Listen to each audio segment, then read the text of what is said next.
This is Roy Slack Leffard, signalman third class, aboard the USS Sutton DE 771. You said it. And this is May 1945. That's not his name. Pardon? Your name wasn't just Leffard. My name wasn't Roy Leffard, it was Roy Slack Leffard at that time.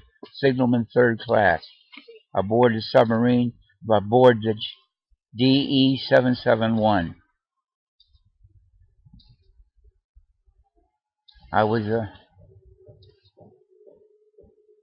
We were on patrol in the North Atlantic, about 500 miles off the coast of Newfoundland, hunting for this two German submarines that surrendered.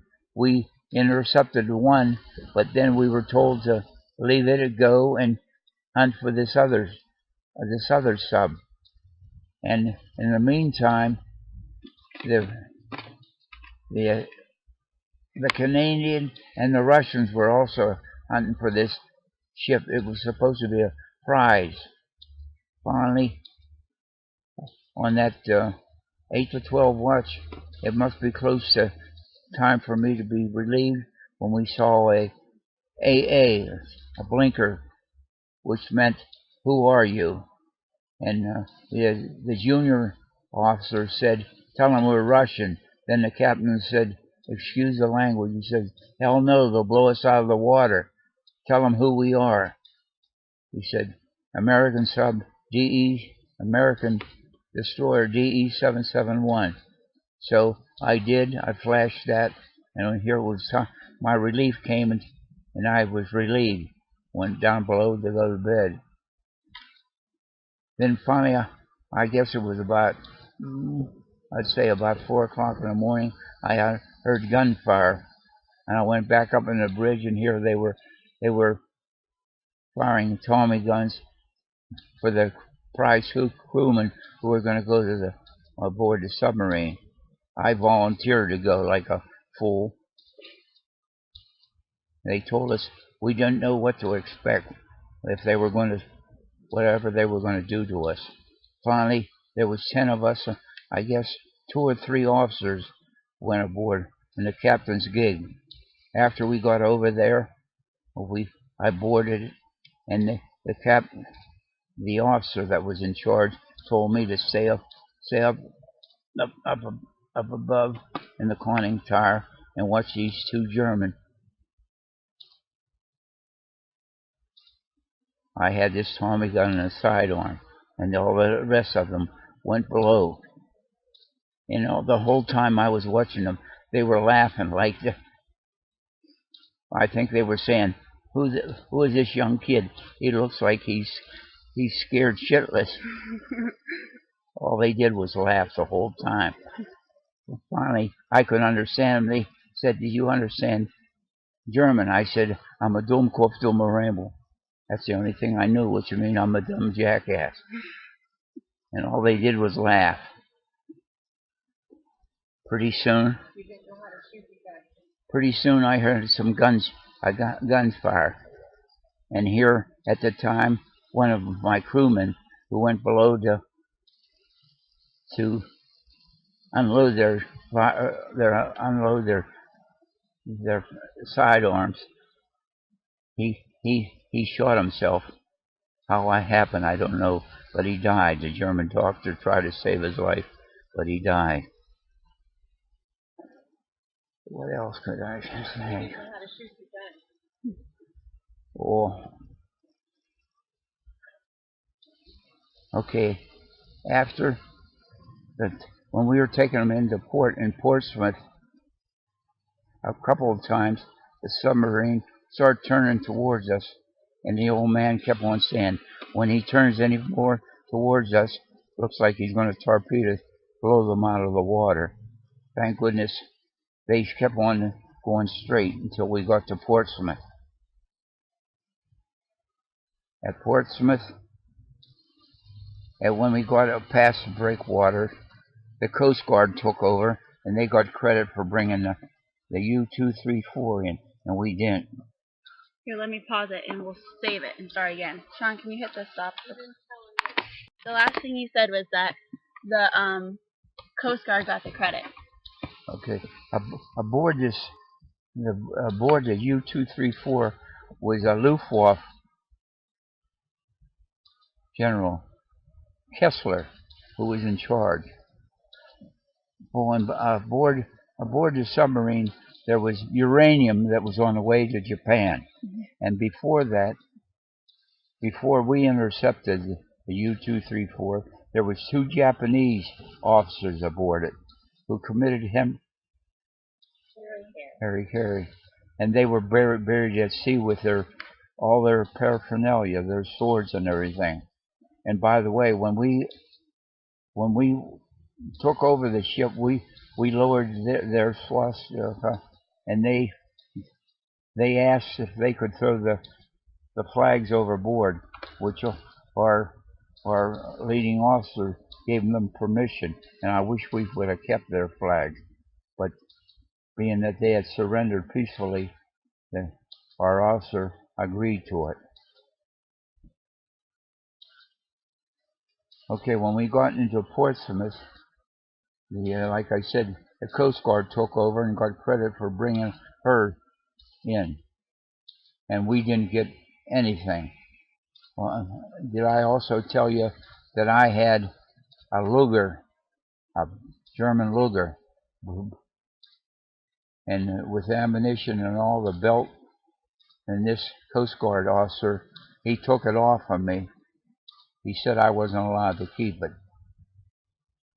Oh, and by the way, when they were being demarked in the port, the Luftwaffe General Kessler, he come by me. He gave me a salute, and he said, "Are you going to He could speak English as well as I could, and he said, "Are you going to return my salute?" I said, "No, I'm not going to salute a Nazi." And I don't know. After that, like I said, it was. Oh, did I tell you those 2 German that I was watching? All they did the whole time was smile. And in fact, I have a picture of me holding my machine gun that I didn't even know how to fire. I think they enjoyed, saying, "Look at that young kid. He's scared shitless, I guess." But we were supposed to get a Congressional Medal of Honor. I mean, a Presidential Unit Citation. I'll repeat that.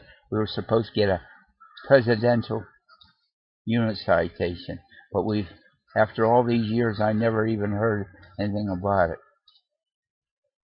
I hope that this is the only thing I can remember, because that was a couple years ago. But, all my buddies and that aboard the DE, I've tried to keep in touch with them, but for some reason, one of them, my good friend that I relieved, John Crowgy, he's dead. And Bill Richards, I don't know what happened to him. And Ted Maines, one of my crew members, who was seasick the whole time. As soon as we got past the breakwater, he would start throwing up. Well, I have other tales about the LSC 289, but that's too long ago to remember. So, but I hope my grandchildren realize that their old grandpap, he really had a great time. I went into service 17 years old. There was 10 of us that volunteered to go, and after we told the principal that we were going to go, and like I said, you don't hear me talk, I swear, but he said, "You 10 son of a bitches, you think you're going to win this war? I'm not going to allow you to go." But we all said we've already signed up and we're going to go next week. And then when we went down to Pittsburgh, we we walked across the bridge over to, what is that? Over to the north side, I guess. Over to the train station, and it was snowing. On the way to Great Lakes, believe it or not, the train had to stop because the brakes froze. And after we got to the Great Lakes, there was so much snow that we had to stay aboard the train to sleep. And then in the morning, believe it or not, we got up and we had to shovel the grinder because there was so much snow on the ground. We got our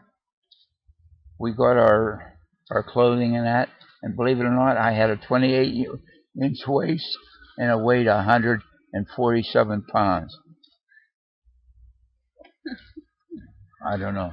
Oh, and when we got our hair cut, you know, we got a baldy sire. They didn't care. They took all your hair off. And one thing, we had to shave every day. I never shaved a day in my life, but every day I had to shave. I didn't even have any peach fuzz. Oh, and one thing you'd like to know, who was in charge of us? Once again, I told you I don't like to swear, but he said, you notice I don't have any tattoos, but I'm going to tell you, there's only two types of people that get tattoos. Jackasses and stupid people. He said, you'll notice all my stripes, I've had over 20 years in service. I don't have any because you have to be stupid. What was his name, Grandpa? But what was his name? I don't remember his name.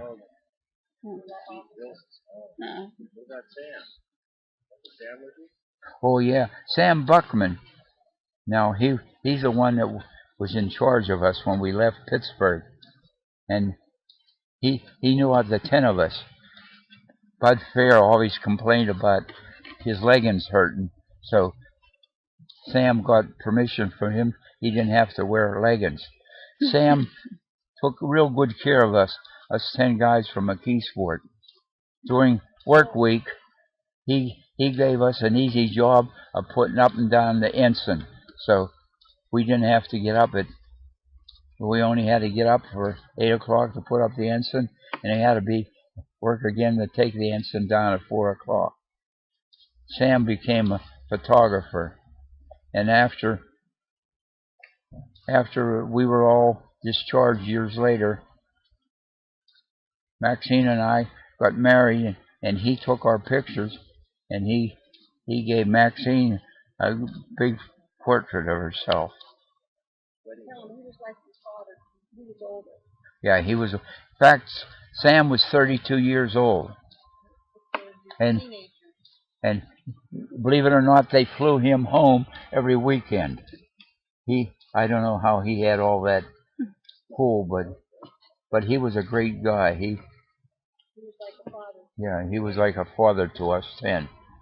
Bud Fair, he really took good care of Bud. But believe it or not, I enjoyed those years I was in the service. I was lucky. I was fortunate. I never did have anything happen to me aboard the DE.